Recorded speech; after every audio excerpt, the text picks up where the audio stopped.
Hindi nga ako natakot kay Lucifer sa inyo pa. Welcome to Mobile Pero Legends! bakit hindi ko kayo didibatihin? 5 seconds till the enemy reaches the battlefield. Smash them! Ang buhay. Pag di kayo dumaan sa akin, hindi kayo pupunta sa langit. You destroyed a Anong turret! didibati ko sa inyo? Ha? Paano niyo ako didibatihin yan? I am the way.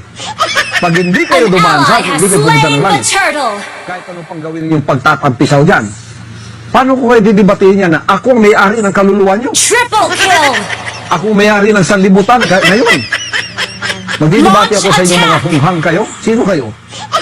Kayo ang sumuko sa akin sapagkat panalo na ako sa tatay ninyo, Ally Lucifer. has slain Lord! Ano masasabi nyo, mga kababayan ko, sa mga naririnig nyo po, mga kababayan ko, sa mga sinasabi nitong si Mr. Apolpol, naku po, oh my goodness.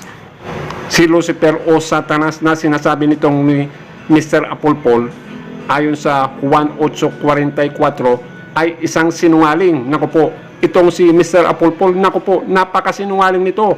Ilang beses itong naghula na si Kristo, babalik na. Ilang beses niya hinulaan yan. At walang Kristong dumating.